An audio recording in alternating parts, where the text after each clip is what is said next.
विभिन्नताओं से भरी देश की माटी में स्वच्छ भारत की आत्मा बसी है।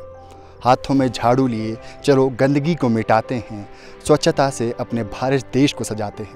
नमस्कार दर्शकों, आप सभी का स्वागत है दूरदर्शन के कार्यक्रम स्वच्छ पंचायत स्वच्छ हिमाचल में। दर्शकों, इस कार्यक्रम के माध्यम से हम बताते हैं कि किस तरह हमारे प्रदेश के ग्रामीण क्षेत्र में स्वच्छ भारत अभियान को लेकर किस तरह कार्य किए जाते हैं। और इसी कड़ी में आज हम दौरा करेंगे ग्राम पंचायत बल्दिया, जो हिमाचल प्रदेश के जिला शिमला में स्थित है।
दर्शकों, हम सभी जानते हैं किसी भी पंचायत की तरक्की व प्रगति की जिम्मेदारी एक पंचायत के प्रधान पर होती है। एक प्रधान सुनिश्चित करता है कि उसकी पंचायत में स्वच्छता या स्वास्थ्य को लेकर किस तरह से कार्य किए जाने चाहिए।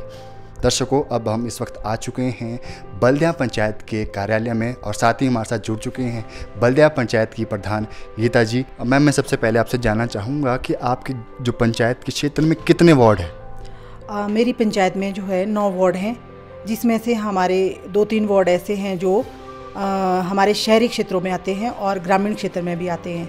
मतलब मैक्सिमम जो उनका एरिया है वो शहरी क्षेत्रों में आता है, ग्रामीण में जो है वो 50-50 है।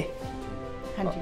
और अगर हम बात करें मैम स्वच्छता को लेकर, आपको क्या लगता है कि इस समय स्वच्छता क्यों ज़रूरी है और आपकी पंचायत स्वच्छता को लेकर किस तरह से कार्य कर रही है? सर, कोई भी कार्य क्षेत्र हो, चाहे घर हो चाहे बाहर हो, साफ़ सफाई होना बहुत ज़रूरी है। अगर हम गंदगी रखेंगे अपने आसपास के क्षेत्र में तो हमें कई तरह की बीमारियां लग सकती है और हमारा जो पर्यावरण है वो भी प्रदूषित हो सकता है। दूसरा, जो हमारा ये मेरी पंचायत है वो पर्यटन एक स्थल भी है। मैम, जैसे आपने बताया कि जो आपका पंचायत का क्षेत्र है पर्यटन के लिए भी काफ़ी ज़्यादा प्रसिद्ध है और जायज़ सी बात है अगर पर्यटक आएंगे तो गंदगी होगी। तो इस समस्या से जूझने के लिए और बचने के लिए आप किस तरह से प्रयास करते हैं? सर, जो हमारा पर्यटकों वाला स्थल है वो ज़्यादा यहाँ पे होटल है, तो जो गार्बेज है वो अपने स्तर पर होटल वाले मतलब उसका निपटारा कर लेते हैं। परंतु जो हमारा बाज़ार का एरिया है उसके लिए हमने एक यहाँ पे गार्बेज कलेक्शन सेंटर खोला है। लोग वहाँ पे जो है अपना गार्बेज खुद ही फेंकते हैं और 15 दिन बाद एक एमसी की गाड़ी आती है और वो उसको ले जाती है।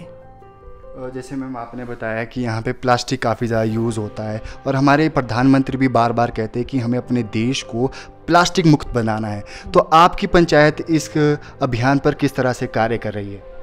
वैसे तो सर, प्लास्टिक को बैन करना जो है वो एक बहुत मुश्किल कार्य है, पर फिर भी हमने ये प्रयास किया है कि कम से कम प्लास्टिक यूज़ हो।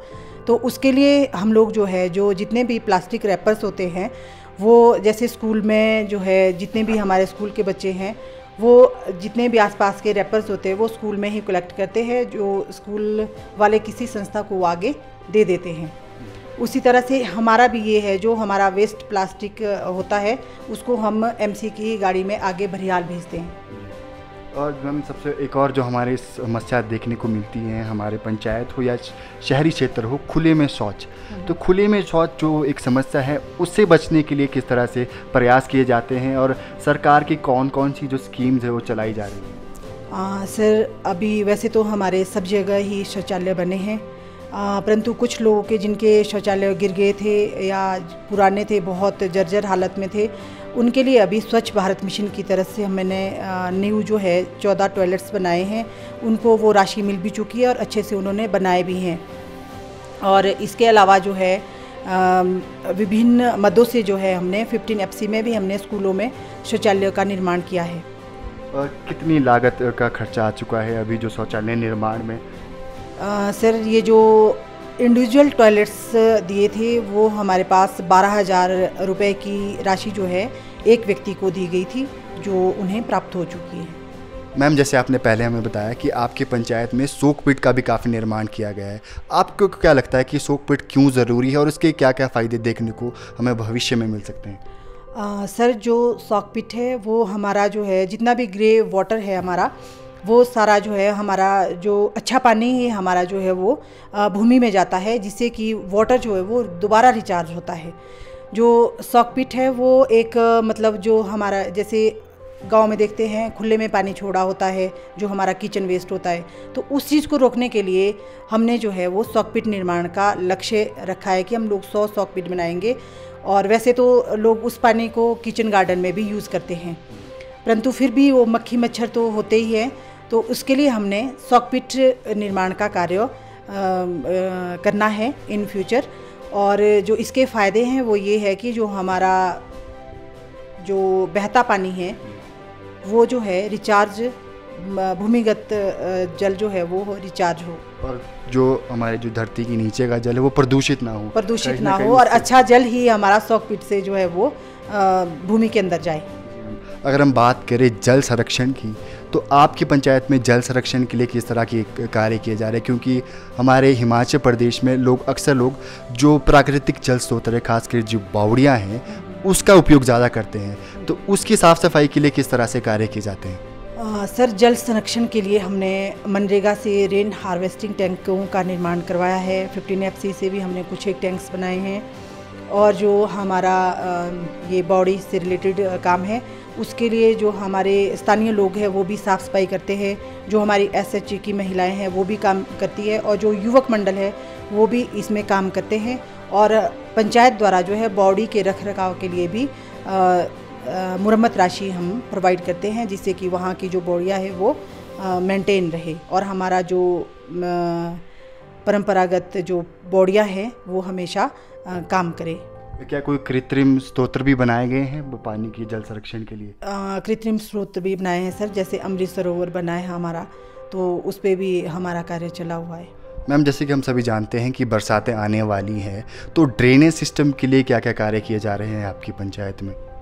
सर इसके लिए हमने कलवट निर्माण का कार्य किया है, और जैसे जैसे लोगों की डिमांड होती है, जैसे हमारा बल्दियाँ वाला पानी है तो वो साथ वाले क्षेत्र में जाता है। वहाँ से अभी हमारे 2-3 महीने पहले भी एक कंप्लेंट आई थी, तो वहाँ पे जो हमारे मतलब कंप्लेंटर थे उन्होंने कहा कि यहाँ पे चेक डैम लगाना है, तो हमने फॉरेस्ट विभाग से बातचीत करके उनके लिए जो है चेक डैम के निर्माण के लिए आग्रह किया है। तो वो जैसे ही उनके पास बजट आएगा तो चेक डैम भी लगाएंगे और वो कलवट के लिए भी वहाँ पे प्रावधान करेंगे। दर्शकों, अब हमारे साथ जुड़ चुके हैं बल्दिया पंचायत के तकनीकी सहायक हेमराज रैना जी।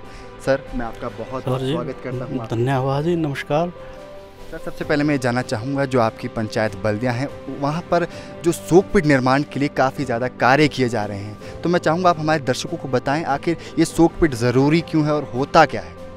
शोकपीट के निर्माण से हमारी पंचायत में जो है एक स्वच्छता का संदेश भी जाता है, और जो गंदगी हमारी ऑयली वाटर या बाथरूम का वेस्ट वाटर जो है ये सारा जो है हमारी ये प्राथमिकता रहती है कि ये सारा डर्टी वाटर जो है ये इस शोकपीट में ही जाए, जो एनवायरनमेंट में भी कोई नुकसान ना हो।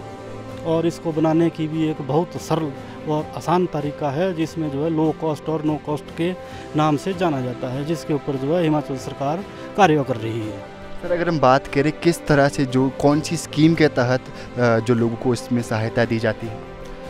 इसमें जो है SVM के तहत, स्वच्छ भारत मिशन के तहत भी जो है इसमें धनराशि उपलब्ध करवाई जाती है, और TSC के माध्यम से भी, और कुछ एक वर्क जो है अब हम इनको कन्वर्जेंस के माध्यम से मनरेगा के साथ भी जोड़ रहे हैं। कितनी धनराशि उपलब्ध कराई जाती है? ये पॉपुलेशन के आधार पर वैसे हमने इंडिविजुअल मकानों के लिए जो है लगभग 3,000 से 4,000 के बीच धनराशि रखी है। और जबकि अगर कहीं पॉपुलेशन ज़्यादा हो और कहीं दूर हमें जो है ये सॉक पिट का निर्माण करना पड़े तो उसके असेसमेंट के आधार पर, प्राकलन के आधार पर जो है इसके लिए धनराशि उपलब्ध करने का प्रावधान भी बोला गया है। सर, मैं अब आपसे ये जानना चाहूँगा कि जो एक सॉक पिट है वो किस तरह से होना चाहिए, कितनी गहराई होनी चाहिए, कितनी चौड़ाई होनी चाहिए? सॉक पिट की गहराई, लंबाई, चौड़ाई, ऊंचाई लगभग 1 मीटर बाई 1 मीटर का ही इसका वो रखा गया है, ताकि जो है इससे बड़ा बनाने से जो है हमारी सूर्य की जो तरंगे है जो है वहाँ तक नहीं पहुँच पाती है, और हमारा जो ये ऑयली मटेरियल और दूसरे किस्म के जो छिलके वगैरह जो इसमें जाते हैं हमारे को जो है उससे भी इसका परहेज़ रखना पड़ेगा। इसके लिए जो है इसको बनाने के लिए एक बहुत ही सरल तरीका जो है हमें ट्रेनिंग के माध्यम से समझाया गया और वर्कशॉप भी करवाई गई है। सर, अगर हम बात करें इसकी साफ़ सफाई की, सॉक पिट की, तो ये कितने अंतराल में साफ़ सफाई इसका होना ज़रूरी होता है? सबसे पहले तो इसको बनाने के माध्यम से जैसे हमने मीटर बाई मीटर का गड्ढा खोदा, उसमें जो है हम जो है एक लोकल लैंग्वेज में गांव के लोगों को समझाते हैं कि इसमें जो है 4 लेयर बनाई जाती है स्टोन की। सबसे पहले जो है हार्ड स्टोन जो है जिसका आकार जो है नारियल के बराबर होता है, 1 फीट का जो है उसका वो किया जाएगा भरान उसमें। सेकंड स्टेज पे जो है सेब के आकार के बोल्डर डाले जाएंगे। थर्ड इसमें जो है पलम आड़ू के साइज़ के जो है यानी कि लगभग 40 mm का गटका जो है उसमें डाला जाएगा, और उसके बीच में जो है बीच में एक जो है घड़ा या कोई प्लास्टिक की बाल्टी जिसमें जो है 6 mm के छेद किए जाते हैं, ताकि जो है ऊपर से हमारा जो भी उस ऑयली वाटर में कोई एक्स्ट्रा चीज़ जैसे कि बाल, कोई रैपर या वो जो है ताकि वो उसमें अटक जाए और पूरी तरह से वो फिल्टर होकर धरती में चला जाए, धरती में समा जाए। और जैसे ही 2-4 दिन में या हफ्ते के बाद जो है उस बाल्टी को जो है हम आसानी से उठा के उसको जो है कहीं साइड में साफ़ कर सकते हैं और दोबारा उसमें फिट कर सकते हैं। और इससे जो है हमारे सॉक पिट की जो है कार्य करने की क्षमता भी बढ़ती है और ज़मीन के लिए जो है एक स्वच्छ वाटर जो है जाता है।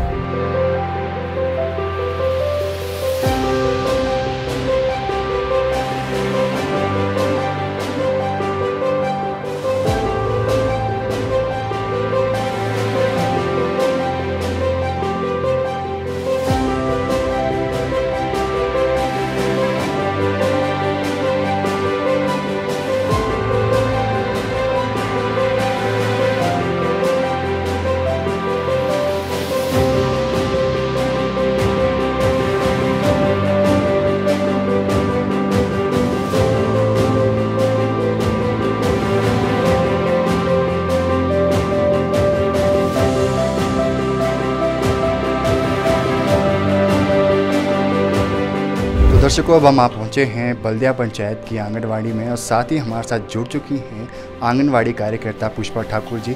इनसे हम जानेंगे कि आखिर किस तरह इस आंगनवाड़ी में बच्चों को पूर्ण पोषक आहार दिया जाता है और साथ में स्वच्छता को लेकर किस तरह से बच्चों को जागरूक किया जाता है। पोषक आहार तो 3 साल से ऊपर के होते हैं उनको देते, बाकी बच्चों को हम THR घर को देते हैं। और वर्तमान में कितने बच्चे हैं? मेरे आंगनवाड़ी में THR के 15 बच्चे हैं और 3-4 गर्भवती महिलाएं, 1 धात्री महिलाएं, जिनको हम हर मंथ THR में देते हैं। चावल हो गया, दलिया हो गया, गर्भवती महिलाओं को सेवइयाँ, राजमा, चने ये भी मिलते हैं, और बच्चों को उसके साथ न्यूट्री और बिस्किट, दूध और मूंग वगैरह खिचड़ी बनाने के लिए। जो प्रोटीन वाला है, जो बच्चों की सेहत के लिए अच्छा है, वो आप सब बच्चों को देते हैं? हाँ जी, वो तो नाश्ता होता है, जैसे बच्चों को न्यूट्री मिक्स दिया जाता है और बिस्किट दिया जाते हैं नाश्ते में। और अगर हम बात करें स्वच्छता को लेकर, तो आप बच्चों को किस तरह से जागरूक करते हैं? क्योंकि जो बच्चे हैं, अगर इनकी नींव अच्छी होगी तो आगे चल के ये हमारा भविष्य बनेगा। तो स्वच्छता को लेकर इन बच्चों को किस तरह से आप जागरूक करते हैं? बच्चों को हम हैंड वॉश करना सिखाते हैं, साफ़ सफाई के बारे में। अगर कोई बच्चा नहा के नहीं आता स्कूल तो हम यहीं पे उनकी साफ़ सफाई करते हैं, जैसे मतलब हाथ मुंह धुला लिए, नाखून काटे, और कई बच्चों के कपड़े नहीं होते साफ़ तो हम उनके पेरेंट्स को बोलते कि भाई दूसरे दिन अच्छे कपड़े पहन के आए। तो कहीं ना कहीं आप जो बच्चों के माता पिता हैं उन्हें भी समझाते हैं कि बच्चों में अच्छी सेहत के साथ साथ साफ़ सफाई का कितना ध्यान रखना चाहिए, तो इसके बारे में आप पेरेंट्स को भी समझाते हैं? हाँ जी, पेरेंट्स को भी जानकारी देते, जैसे उनकी माताएं THR वाले दिन हमारी मीटिंग होती है यहाँ पे, तो हम उनको भी समझाते हैं सब कुछ। हाँ जी, कि भाई साफ़ सुथरे बच्चों को भेजना है स्कूल, और घर में भी साफ़ सफाई का ध्यान रखना है। मतलब खाना बनाने से पहले हैंड वॉश करने हैं, जैसे मतलब शौच करने जाते हैं तो उसके बाद भी हैंड वॉश करने, साबुन के साथ हाथ धोने। मैम, मैं अब आपसे ये जानना चाहूँगा, जो आपकी पंचायत में गर्भवती महिलाएं हैं, साथ ही जो धात्री महिलाएं हैं, उन्हें जो पूर्ण पोषित आहार है वो किस तरह से प्रोवाइड किया जाता है, और अगर हम बात करें आर्थिक मदद की जो सरकार की तरफ से मिलती है वो किस तरह से सुनिश्चित की जाती है? जो इन गर्भवती महिलाओं के लिए हम महीने में एक बार राशन देते हैं। 1 तारीख का दिन होता है, उस दिन उनको राशन बांटा जाता है। सारी गर्भवती धात्री महिलाएं आती है, जिसमें उनको दलिया चावल, दलिया खिचड़ी, पुलाव बनाने के लिए चावल दिए जाते हैं, राजमा दिए जाते हैं, चने अंकुरित करके उनको बताया जाता है कि अंकुरित करके खाने हैं, और सब्जियां दी जाती हैं उनके लिए, राजमा वगैरह, सेवइयाँ मिलती हैं उनके लिए, तेल वगैरह सब कुछ मिलता है। आंगनवाड़ी से बोला जाता है कि भाई इसको अच्छे से मतलब पका के अच्छे से खाना खाए। और उसके बाद इनको जो आर्थिक सहायता मिलती है वो मिलती है, जैसे पहला पंजीकरण करवाएंगे यहाँ पे स्वास्थ्य केंद्र में तो इनको पहली किश्त 1000 रुपये की मिलती है। दूसरे मतलब जब दूसरा चेकअप करवाएंगे हॉस्पिटल में जाके, फिर ये हमारे को बताते हैं, हम इनका फॉर्म भरते हैं सेकंड किश्त का, फिर इनको 2000 की किश्त मिलती है। फिर जो लास्ट किश्त बच जाती है इनकी वो मिलती है जैसे बच्चा पैदा हो जाएगा उसके बाद उसका जो टीकाकरण पूरा हो जाएगा 3.5-4 महीने में 2000 की किश्त इनको इनके अकाउंट में फिर पड़ती है। वो अकाउंट में ही पड़ती है वो किश्त, ना बाई हैंड नहीं दिए जाते इनको पैसे, डायरेक्ट सरकार की, हाँ जी, सरकार के द्वारा दिए जाते हैं, इनके अकाउंट में ही आते हैं। और जैसे मतलब गर्भवती महिलाओं की गोद भराई की जाती है आंगनवाड़ी में, CB होता है, हमारी मीटिंग होती है 1 तारीख को, उस दिन VHND भी मनाते हैं हम, और इनकी गोद भराई की जाती है। बच्चों के जन्मदिन मनाए जाते हैं, जैसे बच्चों का मतलब किसी बच्चे का जन्मदिन आ रहा है तो हम पहले से तैयारी करके रखते, फिर उसका जन्मदिन भी आंगनवाड़ी में मनाया जाता है। और फिर अगर कोई महिला, स्थानीय महिला का जन्मदिन भी हो भी हम यहाँ पे मनाते हैं। जैसे 15 तारीख को हमारा बच्चों का वेट भी होता है, वेट भी कर लेते हैं हम यहाँ पे, और उस दिन भी होती है हमारी CB की मीटिंग, उसमें भी हम कोई फंक्शन करते हैं। अगर किसी बच्चे या गर्भवती महिला का, धात्री महिला का जन्मदिन आ रहा हो या गोद भराई हो तो हम वो भी करते हैं। और अगर हम बात करें स्वच्छता को लेकर, तो गर्भवती जो धात्री महिलाएं हैं उन्हें किस तरह से जागरूक किया जाता है? उनको हम कहते हैं कि भाई अपने जैसे मतलब हाथ बार अपने हाथ धोए, शौच जाने के बाद भी हाथ धो के, और खाना बनाते समय भी बार अपने हाथों को साबुन से धोए, साफ़ करें। और इनको हाथ धोने के तरीके भी बताए जाते हैं कि किस तरह से हाथ धोने चाहिए, और साफ़ तौलिए का यूज करना चाहिए। कहीं ना कहीं बच्चे के जन्म से पहले और बच्चे के जन्म के बाद तक सरकार की पूरी तरह से मदद रहती है, और साथ ही जो आंगनवाड़ी कार्यकर्ता हैं वो भी पूरी तरह से मदद करते हैं। नमस्कार, मेरा नाम शीतल शर्मा है। मैं ग्राम पंचायत बल्दिया से बिलोंग करती हूँ। मैं 6 महीने से गर्भवती हूँ और मुझे प्रधानमंत्री मातृ बंधना योजना के तहत 5000 रुपये की राशि प्रदान की जा रही है, जिसमें मुझे किश्तों के दौरान ये राशि प्रदान की जा रही है, और जो मुझे अभी तक एक राशि में 1000 रुपये और दूसरी राशि में 2000 रुपये मिले हैं। अगर बात करें राशन की, तो मुझे हर महीने आंगनबाड़ी से राशन प्रदान किया जा रहा है, जिसमें सब्जियां, दालें, चावल, दलिया प्रदान किया जाता है।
मेरा यह मानना है कि विद्यालय में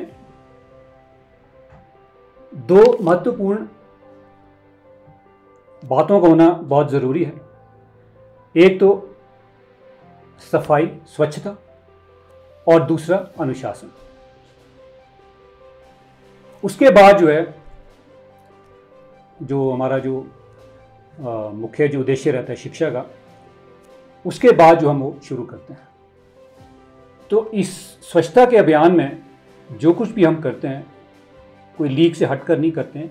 बेसिक्स ही हमारी चीज़ें होती हैं जो हम बच्चों को बताते हैं। और इसमें मेरा अकेले का कोई श्रेय नहीं, इसमें पूरी एक टीम है मेरी जो मिलकर काम करती है। हमने जो है बच्चों को छोटी छोटी बातें सिखाई। तो हमारे बच्चे जो है जब सुबह घर से स्कूल आते हैं तो ये खुद में खुद जो है रास्ते में जो भी इन्हें पॉलीथीन मिलता है, कोई प्लास्टिक की जो वन टाइम यूज जो प्लास्टिक इन्हें मिलता है, ये उसे कलेक्ट करके अपने साथ ले आके स्कूल में जो है उसे सबमिट करवाते हैं।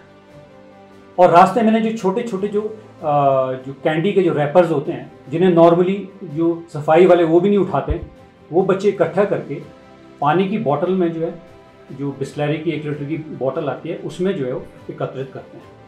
और फिर उन्हें हम जो है आगे किसी एक एजेंसी को उसे हम बेचते हैं। इसके अलावा हमारे पास जो कागज़ का जो कूड़ा रहता है, वो हम उसे जलाते नहीं हैं, उसे भी हम एकत्रित करते हैं और उसे भी हम जो है इकट्ठा करके किसी रद्दी वाले या किसी और एजेंसी को उसे भी हम बेचते हैं। क्लासरूम में हमने हर क्लासरूम में 2-2 डस्टबिन हमने रखे हैं।